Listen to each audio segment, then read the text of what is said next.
오늘 우리에게 주시는 하나님의 말씀은 사도행전 14장 19절에서 22절까지의 말씀입니다. 제가 봉독하겠습니다. 유대인들이 안디옥과 이고니온에서 와서 무리를 충동하니 그들이 돌로 바울을 쳐서 죽은 줄로 알고 시외로 끌어내치니라.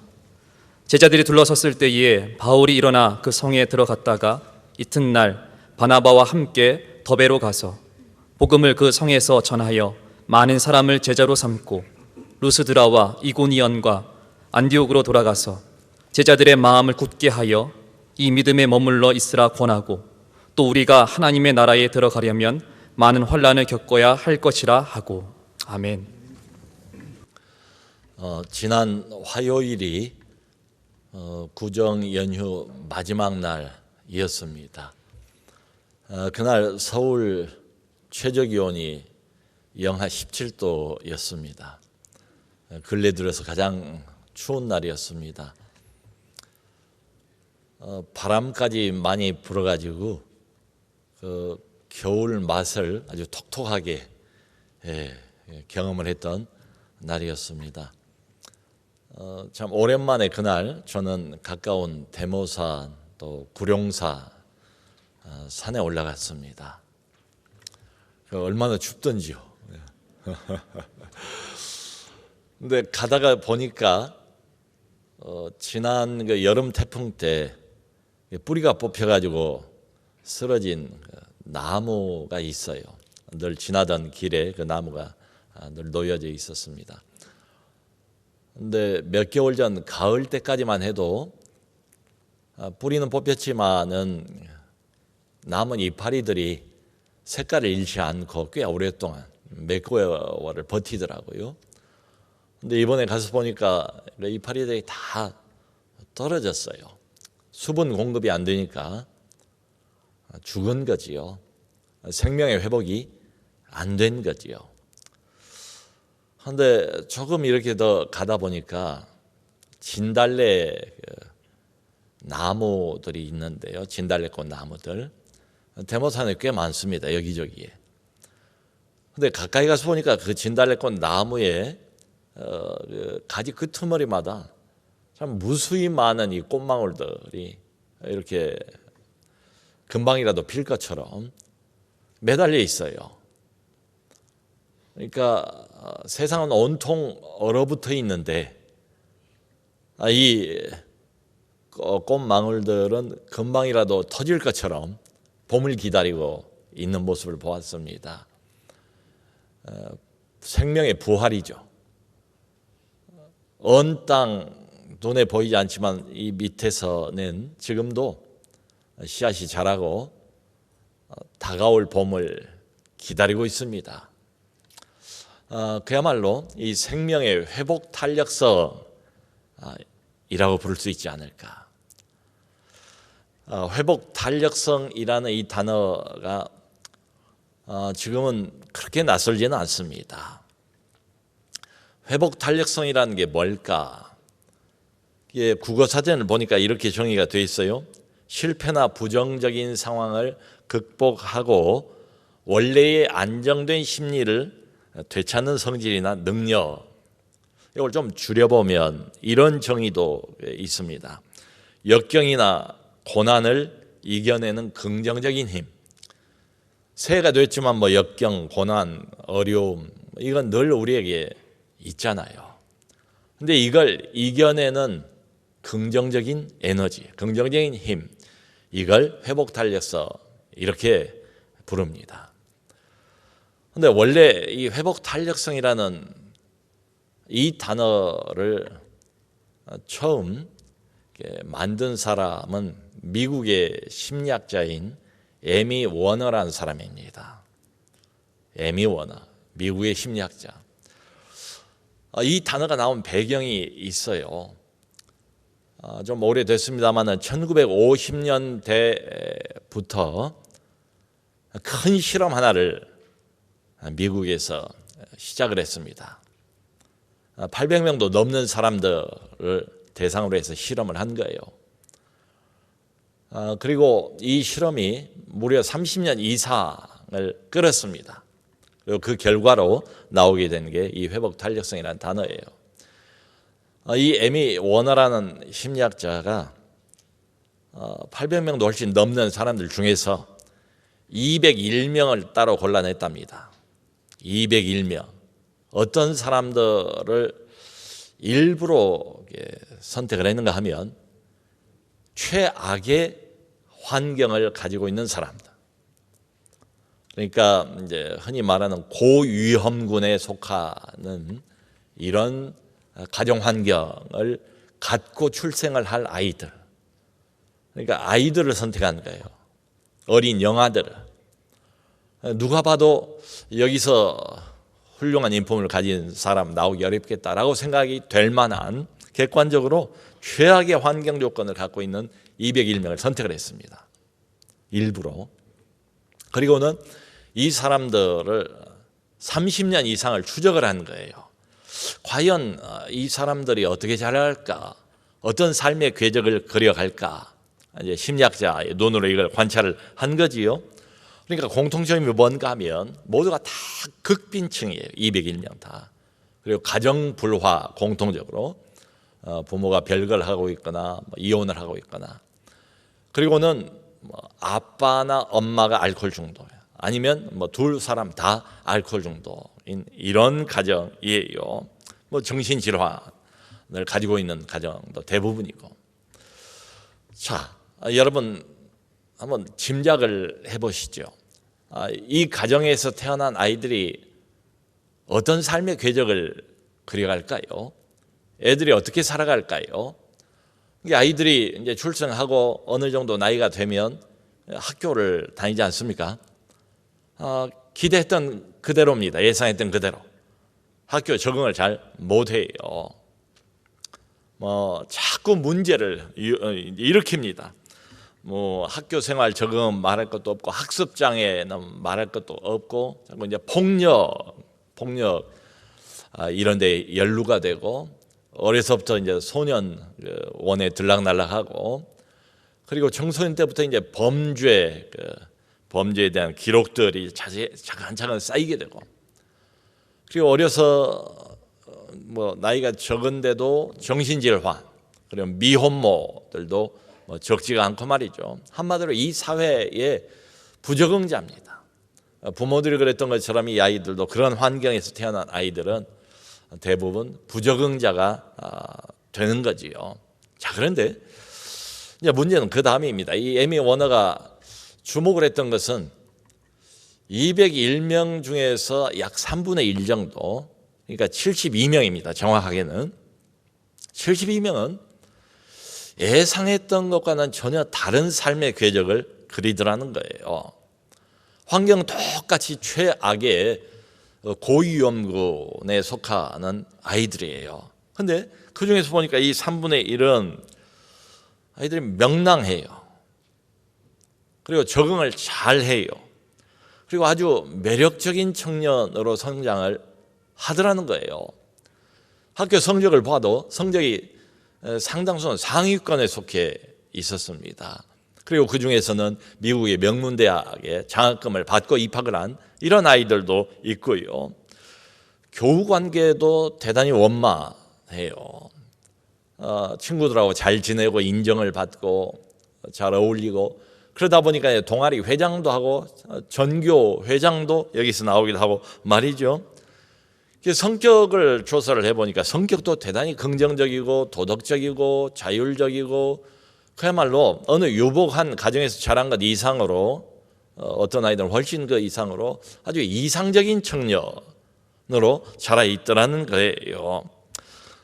기대했던 학습장애, 행동장애, 무슨 부적응 전혀 없었어요.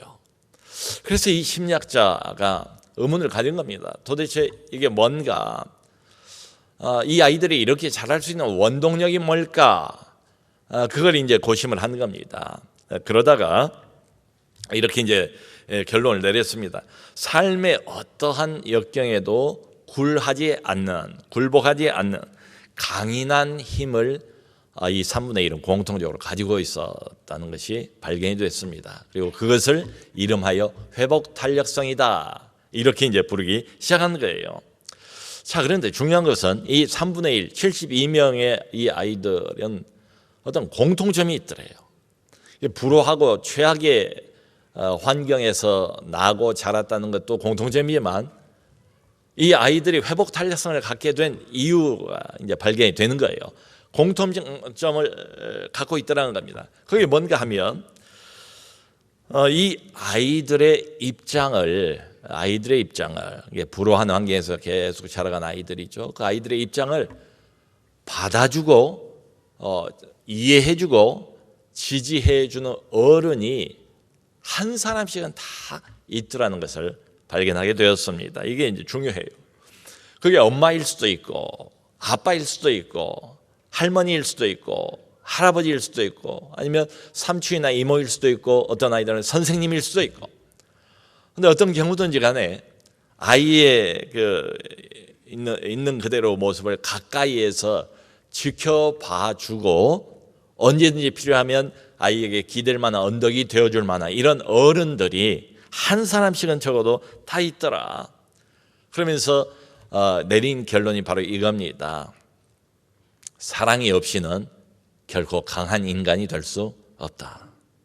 사랑이 없다면 어떤 한 사람도 괜찮습니다. 나를 지지해주고 나를 인정해주고 품어주는 그 한 사람, 그 사랑이 없다 하면 결코 강한 인간이 되지 못한다. 이게 이제 결론이에요. 자, 그런데 이제 의문을 갖습니다. 충분히 이해할 만해요. 그리고 일리가 있잖아요. 우리가 귀 기울여 좀 들을 만한 이론입니다. 그런데 이 회복 탄력성에서 제외된 3분의 2는 어떻게 되는 것일까? 만일에 어렸을 적에 그런 경험, 그러니까 나를 가까이에서 지켜봐주고 받아주고 이해해주고 지지해주는 어른이 한 사람도 없었던 사람의 경우는 어떻게 될까? 그러니까 3분의 1보다 훨씬 많은 게 3분의 2 아니겠습니까? 이 3분의 2의 인생은 어떻게 되는 것일까? 그러니까 이 심리학적인 연구에 따르면 이 아이들에게는 소망이 없습니다. 적어도 인간적으로는 그래요. 객관적으로는 소망이 없어요. 심리학적으로는 소망이 없어요. 그런데 우리는 다 믿는 사람들 아닙니까? 하나님을 믿고 있지 않습니까? 그래서 이런 생각을 해봅니다. 영적으로는 그렇지 않다. 그러니까 인간적으로 심리학적으로는 소망이 없다 할지라도 영적으로는 결코 그렇지 않다. 왜냐? 영적이라는 말은 하나님을 개입시킨다는 말하고 똑같아요. 그러니까 하나님은 인생에 완전히 실패한 사람, 그야말로 인생의 루저라고 불리울 수 있는 이런 사람, 그 3분의 2 그런 사람에게도 지각한 관심을 가지고 있어요.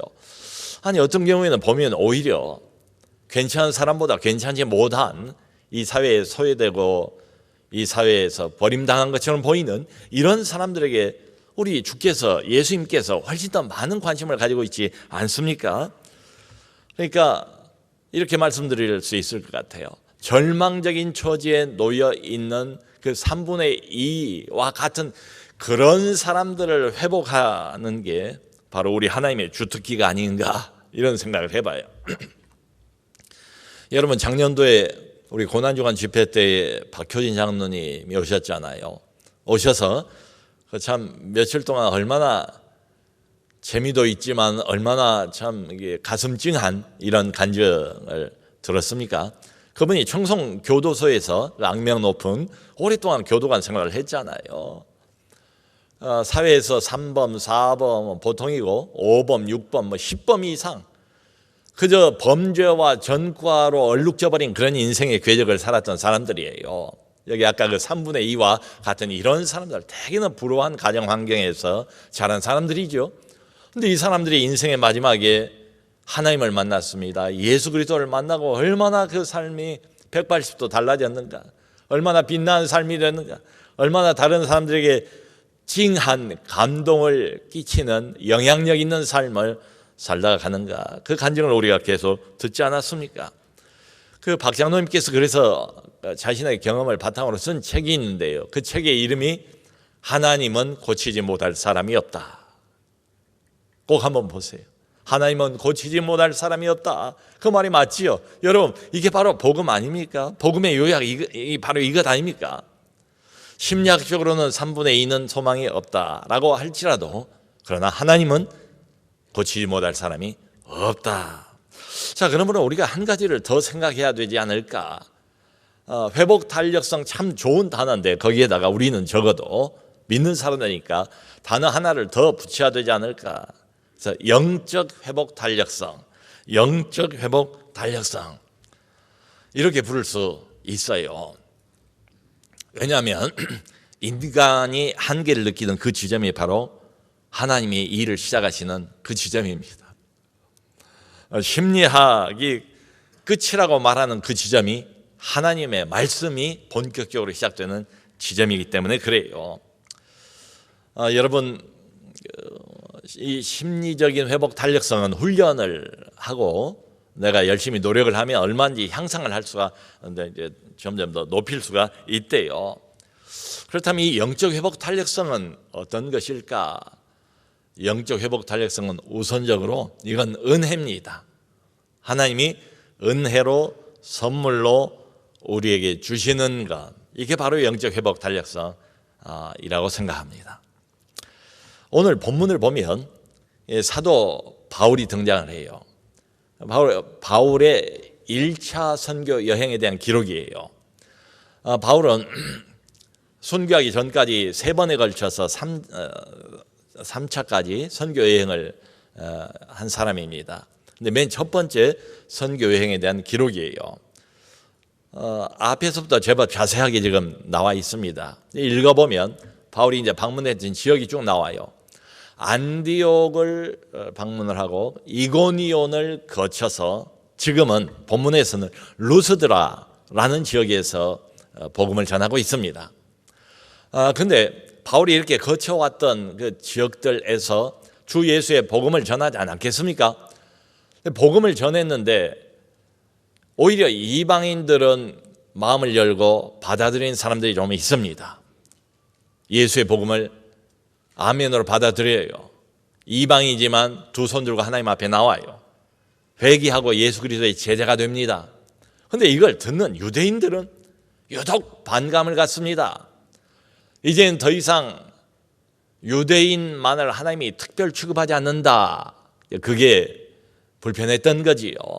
이제는 온 세상 사람들, 이방인, 유대인 할 것 없이 주 예수, 하나님이 세상의 모든 인류를 위해서 내려보내신 하나님의 유일한 아들, 우리의 모든 죄를 짊어지시고 대신 죽어주신 이분을 믿는 믿음으로만 우리가 구원을 얻을 수 있다. 이 이야기를 듣고 참지 못하는 유대인 일부는 바울을 몹시 핍박을 했습니다. 그래서 이제 도망치다시피 이제 그 지역들을 떠나서 오늘 루스드라까지 온 거예요. 루스드라에서 역시 동일한 주 예수의 복음을 전했어요. 그런데 자신을 핍박했던 그 사람들, 안디옥과 이고니온의 그 유대인들이 바울을 쫓아왔어요. 소문을 듣고 여기까지. 그리고는 루스드라 사람들, 지역 주민들을 선동을 했어요. 충동질을 했어요. 그래서 바울에게 돌을 던지게 만들었답니다. 여기 루스드라 지방 사람들은 누구를 믿는가 하면 그 유명한 그리스 신화에 나오는 제우스 신을 믿어요. 그리고 그 아내로 알려져 있는 헤르메스 신을 믿어요. 그러니까 이런 식으로 충동질을 했겠죠. 여러분 저 바울이라는 사람은 매우 위험한 인물입니다. 여러분들이 전통적으로 대대로 섬기고 있는 제우스 신 그걸 섬기지 말고 그건 가짜니까 그건 우상이니까 듣도 보도 못한 예수라는 인물을 신으로 섬기라라고 우리를 그야말로 혹세무민하는 이런 위험 인물입니다. 이런 식으로 충동질을 했겠죠. 이 사람들이 그냥 너무 흥분해가지고 돌을 들어서 바울을 쳤대요. 돌에 맞은 거예요. 집단 린치를 당한 겁니다. 바울이 루스드라에서. 그래가지고는 보니까 의식을 잃고 바울이 쓰러졌어요. 보니까 꼼짝달싹 안 해요. 죽은 줄 알았대요. 그래서 이 사람들이 바울을 질질 끌어다가 성 밖으로 그냥 갖다 버렸대요. 내 던져버렸습니다. 그 이야기가 오늘 본문의 내용입니다. 자, 그런데 문제는 그 다음 장면이에요. 그 다음 장면이 정말 이해가 안 가요. 그러니까 몇 사람의 제자들이 쓰러진 바울 주변에 이렇게 둘러서 있었대요. 이 제자들 안에는 바울과 함께 선교 여행에 동참했던 사람도 있을 것이고, 바울의 복음을 듣고 그리고 예수를 믿게 된 그 루스드라의 일부, 그야말로 초신자들이죠. 막 믿기 시작한 사람들, 이런 사람들 몇 명이 섞여서 죽은 것처럼 보이는 바울 주변에 이렇게 둘러서 있는 거예요. 생각해 보세요. 얼마나 난감하겠습니까, 이 상황이. 그리고 얼마나 착잡하겠어요. 그리고 얼마나 마음이 부담이 가겠습니까? 무거운 마음이겠죠. 하나님을 전하는 사람이 이렇게 힘없이 돌에 맞고 죽어버렸으니 이제 어떻게 해서든지 시신, 장사, 장례라도 좀 치러야 되지 않는가, 이런 걱정들을 하고 있었을 것 같아요. 자, 그런데 오늘 성경에 뭐라고 기록을 하고 있는가 하면 바로 그때입니다. 그때 바울이 갑자기 일어났대요. 죽은 줄 알고 있었던 사람이 갑자기 눈을 뜨고 일어났다고 생각을 해보세요. 얼마나 깜짝 놀랐겠습니까? 여기 바울이 일어나, 성경에 그렇게 기록이 되어 있는데, 일어나라는 이 헬라 단어 동사가 천천히 일어났다, 시간이 걸려서 이렇게 일어났다, 이런 의미가 아니고요. 갑자기 벌떡 일어났다, 이런 소리예요. 그러니까 얼마나 깜짝 놀랐겠어요. 바울이 돌에 맞아서 큰 타격을 입은 건 분명합니다. 그런데 하나님께서 바울의 목숨을 지켜주셨습니다. 바울에게 은혜를 하나님이 주신 거지요. 그래서 갑자기 바울이 눈을 뜬 거예요. 정신을 차린 거예요. 자, 정말로 이해가 안 되는 건 그 다음입니다. 그리고 난 뒤에 바울이 무슨 일을 했는가 하면 자기가 돌에 맞았던 그 성 안으로 다시 들어갔대요. 자, 성도 여러분, 이게 이해가 가능합니까? 이럴 수 있습니까? 돌에 집단 린치를 당해서 완전히 죽은 줄 알고 성 밖으로 내다 버렸습니다. 근데 그런 사람이 눈을 뜨고 일어났어요. 정신을 차렸어요. 그리고 난 다음에 하는 행동이 마치 아무 일도 없었다는 것처럼 둘둘 털고 일어나서는 자기를 돌로 친 사람들이 아직도 있을지도 모르는 그 성 안으로 도로 들어갔다는 거예요. 이게 어떻게 가능한가? 과연 이게 사람인가? 사람이 이럴 수 있는가? 네, 바울을 보면 충분히 이럴 수 있습니다. 왜요? 바로 영적 회복 탄력성 때문에 가능해요. 영적 회복 탄력성. 회복이 됐잖아요. 금방 됐잖아요. 그러니까 이 사람은 사람인데 그냥 사람은 아니에요. 예수 그리스도에게 완전히 사로잡힌 사람입니다. 사람은 사람인데 보통 사람은 아니에요. 하나님의 은혜가 가득한 사람입니다. 성령의 권능으로 충만한 사람이에요. 그러니까 이 영적인 회복 탄력성 때문에 자신에게 맡겨진 소명을 위해서 목숨까지도 불사할 수 있는 이런 사람이 된 거지요. 그리고는 그 다음 날 이튿날 옆에 있는 더베라는 도시로 이동을 했답니다. 그래서 더베 가서 뭘 했는가 하면 거기서도 복음을 전했대요. 여러분 생각을 해보세요. 어제 내가 이 이야기를 하다가 돌에 맞고 의식을 잃어버리고 죽은 것처럼 버려졌어요. 근데 그 다음날 다시 다른 지역으로 가서 같은 내용, 같은 복음, 같은 주 예수의 복음을 전하는 것 아니겠습니까? 그러면 어떤 일이 발생할 것인가 뭐 뻔하잖아요. 그럼에도 불구하고 바울은 더베에 가서도 주 예수의 복음을 확실하게 전했습니다. 지금까지 했던 것처럼 말이지요. 그랬더니 거기에서는 많은 사람들이 복음을 믿고 예수님의 제자가 됐다는 거예요. 그러니까 짐작한데 바울이 이미 죽은 줄로 알고 더 이상 유대인들이 여기까지 쫓아오지는 않은 것처럼 그렇게 보여요. 방해가 없었습니다. 자, 그리고 이제 또 하나 이상한 것은 더베까지 왔어요. 1차 선교 여행은 여기까지입니다. 그리고 다시 이제 돌아갑니다. 원래 그 파송교회로 돌아가는 일만 남았어요. 근데 더베에서 어떻게 바울이 귀환을 하는가가 여기 자세히 나와 있습니다. 다시 이전의 그 지역들을 재방문을 했대요. 그러니까 왔던 순서를 거꾸로 루스드라, 이고니온, 안디옥, 유대인들의 핍박이 그야말로 이 세례를 받은 것처럼 핍박 세례를 받고 돌 세례를 바로 며칠 전에 얼마 전에 받았던 그 장소를 재방문을 했다는 거예요. 참 이게 인간적으로는 말이 안 되지요. 지금 바울이 더베에서 다른 길을 선택했더라면 이게 파송 교회를 훨씬 더 빨리 돌아갈 수가 있습니다. 이게 지도를 보면 그래요. 금방이에요. 돌에 맞았잖아요. 어려움을 겪었잖아요. 헐만큼 했잖아요. 이 정도 했으면 얼마든지 조금 쉴 수도 있지 않습니까? 편한 길을 선택해서 다시 돌아갈 수도 있지 않습니까? 그런데 핍박이 또 기다리고 있을지도 모르는 그 지역을 다시 거꾸로 돌아가서 방문을 했다. 이게 참 언뜻 이해가 안 되죠. 분명히 바울의 일행 중에서는 바울을 말린 사람들이 있지 않았겠습니까? 선생님 재방문을 하는 것은 좋지만 지금은 때가 아니지 않습니까? 여전히 매우 위험한 지역입니다. 참았다가 나중에 갑시다. 지금 간다면 이거 마치 화약을 짊어지고 불 속으로 뛰어드는 것과 같습니다. 지혜롭지 못한 것 같습니다. 이렇게 말렸을 것 같아요. 그럼에도 불구하고 바울은 정확하게 왔던 그 순서를 거꾸로 해서 돌에 맞았던 루스라부터 그 다음에 이고니온, 핍박이 기다리고 있을지 모르는 안디옥, 그렇게 방문을 했다는 거예요. 이 바울이 고집이 센 사람이나 이런 것일까요? 아주 왜고집 말이죠. 황소고집. 아니면 바울의 이런 행동이 정말 무모하고 어리석은 것이라고 우리는 봐야 할까요? 근데 그렇게 볼 수가 없어요. 왜냐하면 바로 그 다음 구절 22절을 보면 뭐라고 나오는가 하면 바울이 왜 그렇게 다시 재방문을 했는가 이유가 나와 있습니다. 여러분, 바울이 복음을 전했습니다. 일부는 그 복음을 아멘으로 받아들였습니다. 그리고 그 지역에 다 교회가 선 거예요. 근데 이 교회가 연수가 오래된 교회가 아니잖아요. 교회에 무슨 영적 리더가 있는 게 아니잖아요. 목사나 장로가 교회를 인도하는 것도 아니잖아요. 예수 믿은 지가 얼마 안 된 초신자들이 가득 찬 교회예요.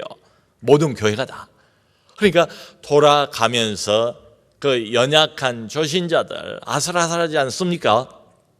그 초신자들 믿음을 격려하기 위해서 바울이 돌아갔다는 겁니다. 여러분, 이렇게 생각을 해보면 이거야말로 영적인 리더가 해야 할 일 아닐까요? 그야말로 이 초신자들, 이 초보자들로 가득 찬 이 교회에서는 정말로 필요한 게 바울의 재방문 아닐까요? 양육을 받아야지요. 격려를 받아야지요. 참 바울이 이렇게 보면 하나님의 마음을 가지고 하나님이 원하시니까 다시 재방문했겠죠. 쭉 거슬러 올라가는 겁니다. 인간적으로 보면은 무모한 것 같지만 이건 꼭 필요한 행동이었고 바울은 이 일을 기꺼이 감당을 했습니다. 이걸 가능케 한 게 뭔가? 영적 회복 탄력성 때문에 그래요. 바울 같은 사람은 영적 회복 탄력성이 아마 최고봉일 겁니다. 영적 회복 탄력성이 있어요. 그러니까 바로 엊그제 돌에 맞아도 무슨 모욕을 들어도 어떤 핍박을 내가 받아도 다시 오뚜기처럼 벌떡벌떡 일어서는 영적 회복 탄력성이 있는 거죠. 여러분, 우리 주변에도 그러니까 우리는 다 믿는 신자들인데 신자들 중에도 어떤 신자는 이러지 않습니까? 역경이나 어려움이나 고통을 만나도 마치 오뚜기처럼 7.8기처럼 넘어졌다가도 그냥 벌떡벌떡 이렇게 일어나는 사람이 있어요. 없는 게 아니에요. 그 사람들이 이 어려움을 극복하는 과정을 보면 시간이 많이 걸리지도 않아요. 그러니까 과거에 어떤 어려운 일, 어떤 불행한 일을 당했다 할지라도 그것을 쉽게 잊어버리는 것 같아요. 별로 영향받지를 않아요. 소위 요즘 많이 이야기를 하는 트라우마, 이런 것도 전혀 없어 보여요. 그러니까 우리 중에도 다 그런 건 아닙니다. 많은 일부는 마치 바울처럼 영적인 회복 탄력성이 매우 높은 이런 사람들이 있어요. 여러분, 이것과 비교해서 일반적으로 우리 현대인들 어떻습니까? 2023년 대한민국 사회를 살아가고 있는 우리 현대인들은 일반적으로 너무 허약하지 않은가? 멘탈도 너무 허약하지 않은가? 그 과거에 비해서 얼마나 우리가 비교해서 과거와 비교해서 잘 먹고 잘 살게 되었습니까? 제가 어렸을 때만 해도 대한민국 전체가 다 어려웠잖아요. 주 5일을 저희가 경험하기 시작한 게 불과 얼마 되지 않지 않습니까? 예전에는 토요일도 일하고 심지어는 주일도 나가서 일해야 먹고 살 수 있는 이런 사람들이 많지 않았습니까? 그러니까 과거에는 내가 원치 않아도 대한민국 국민들 모두가 다 먹고 사는 문제, 생존의 문제 이런 것들에 매달리다 보니까 원치 않으면서도 어려움을 당하고 어려움을 당하면서 그게 일종의 훈련을 받은 셈이에요. 역경이나 어려움을 맞닥뜨려 보고 그것을 경험하면서 어려움을 이길 수 있는 어떤 내성이나 훈련 이런 걸 받은 셈입니다. 자, 그런데 지금은 과거에 비해서 너무도 편하게 살게 됐어요. 참 감사하죠. 근데 문제가 있어요. 편하다고 다 좋은 것은 아니지 않습니까? 너무 편해지면 어김없이 정신력은 너무 편해지면 육신이 너무 편해지면 환경이 너무 편해지면 정신력은 약해지기 마련입니다. 거기에다가 3년 정도 팬데믹 있지 않았습니까? 팬데믹이 우리에게 가져온 효과는 이걸 거예요. 공통적으로 우리를 자꾸 압박을 가해서 위축되게 만들어요. 그 코로나 기간 동안에 마치 그 고슴도치처럼 집 안에 집콕, 방콕 이런 이야기가 이상하지 않았지요. 낯설지 않았지요. 근데 여러분 내일부터 이제 드디어 실내에서도 마스크를 벗어도 된다, 해제를 한다고 그러지 않습니까? 그야말로 이제 엔데믹 상황이 코앞에 닥친 것 같아요. 한편으로는 기다려왔고 좋으면서도 또 한편으로는 이 엔데믹 상황이 부담스러울 수도 있지 않을까. 마스크를 쓰고 다니는 게 아니라 이제 마스크를 다 벗고 나를 노출하는 것에 대한 부담, 재택을 하면서 집 안에서 근무도 하고 일도 보고 시간도 좀 나름대로 여유 있게 사용을 하고 이랬는데 이제는 매일매일 꼬박꼬박 회사 출근해야 하는 이 불편함. 그런데다가 요즘에 코로나 기간 동안에 더 이게 발달한 것 같아요. 배달 말이에요, 배달. 그야말로 배달의 민족인 것 같아요. 배달이 얼마나 이게 참 성행을 하는지. 당일 배달, 우리나라처럼 당일 배달에 이렇게 급속하게 퀵 서비스까지 있지 않습니까? 이렇게 하는 나라가 또 있을까 싶어요. 웬만하면 당일날 배달이 가능한 이런 편리함. 거기다가 다들 휴대폰을 들고 있지 않습니까? 어린 아이들도 휴대폰 몇 번만 클릭을 하면 모든 문제가 거의 다 해결할 수 있는 이런 때가 됐어요. 자, 그러니까 좀 어려워도 딱히 회복력 이런 걸 기를 필요가 없는 시대가 되어버리지 않았나. 그냥 모든 것이 전보다 더 편리해졌고 모든 것이 더 안락해졌습니다. 그런데 그 편리함이 우리를 점점 더 나약하게 만들어가는 거죠. 여러분, 믿음도 애가 아닌 것 같아요. 지난 3년 동안 코로나 기간이긴 했지만은 그저 너무 편하게 우리가 믿음 생활을 해오지 않았나. 믿음도 생활이고 생활은 자꾸 반복하다 보면 습관이 되는 것 아니겠습니까? 그러니까 이 편하게 믿음 생활도 그렇게만 하다가 결국 이게 습관이 되어버리면 어떻게 될까? 그런데 역경이나 고통이나 어려움은 언제나 있거든요. 자, 그러니까 그 와중에 사업의 어려움을 만난다든가 건강에 어떤 큰 손상을 입는다든가 아니면 무슨 인생의 실패를 경험하게 되면 많은 경우가 그 3분의 2처럼 그냥 낙심해버리고 낙담해버리고 절망해버리고 그냥 주저앉아버리지 않을까. 그런데 그 중에서도 일부는 마치 바울처럼 언제 그랬냐 싶게 그 역경을 금방 극복을 해요. 그리고는 회복을 하는데 이전보다도 훨씬 더 나은 상태로 회복을 한 사람들도 있다. 영적 회복 탄력성이 높은 사람들, 영적 회복 탄력성이 아주 탁월한 이런 사람들이 우리 안에도 있습니다. 바울이 여기 22절을 보면 이제 재방문을 하면서 교회 신자들에게 어떤 권면의 말씀을 하는가 하면 요약해서 딱 이 한 말씀을 했다는 거예요. 여러분, 하나님 나라에 들어가려면 환난을 많이 겪어야 합니다. 이게 바울이 초신자들을 놓고 하는 말이 환난을 겪는다는 것이었어요. 처음부터 단도직입적으로 팩트를, 사실을 이야기한 겁니다. 이 어둠의 땅에서 빛 되신 하나님을 믿고 정직하게 하나님의 백성으로 살아가려면 세상과 부딪힙니다. 세상에 모욕을 당하고 세상에 핍박과 환난을 받기 마련입니다. 이것은 공식입니다. 이상한 일이 아닙니다. 이제 이렇게 이야기를 한 거예요. 그러니까 마음을 굳게 하세요. 여기 그렇게 되어 있어요. 마음을 굳게 하고 이 믿음에 머물러 있으라라고 권면을 했대요. 중요한 것은 이 믿음입니다. 이 믿음이 뭘까요? 내가 여러분들에게 전했던 그 복음 진리에 관한 믿음, 주 예수에 관한 믿음, 살아계신 창조주이신, 그러면서 온 우주를 지금도 통치하고 계시는 그 하나님에 관한 믿음, 이 믿음에 머물러 있으래요.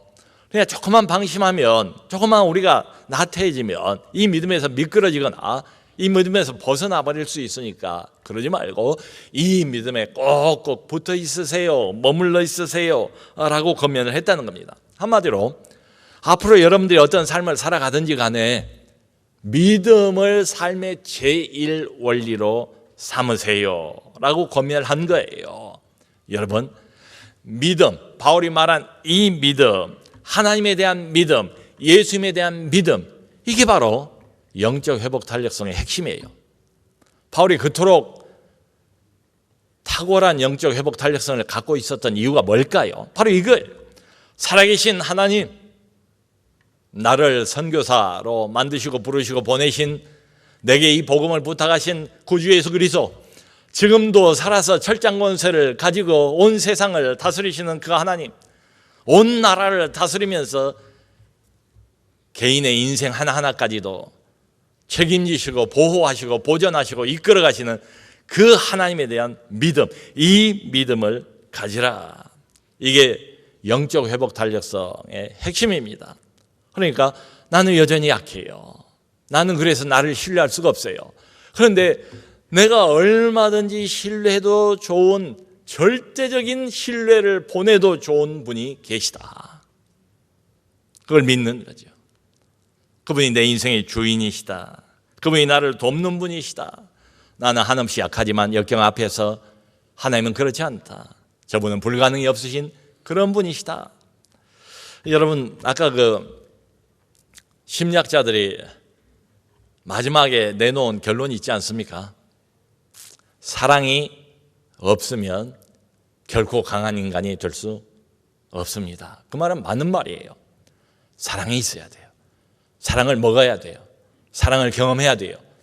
그래야 어떤 역경도 이겨낼 수 있는 회복 탄력성을 얻습니다. 자, 여러분, 무조건적으로 나를 사랑하고 품으시는 한 분이 계십니다. 그분은 인간이 아니세요. 인간은 인간일 뿐입니다. 그런데 어떤 경우에도 나를 놓치지 않는 한 분이 계십니다. 언제든지 어떤 경우에든지 내가 편하게 기댈 수 있는 큰 산과 같은 언덕이 되어주시겠다고 말씀하시는 한 분이 계세요. 여러분, 우리 모두는 다 이 하나님, 절대자 하나님의 무조건적인 사랑을 실시간으로 받고 있는 사람들 아닙니까? 우리는 혼자가 아니지 않습니까? 하나님의 사랑을 받고 있는 자, 무조건적인 사랑을 받고 있는 자, 그게 우리의 정체성이잖아요.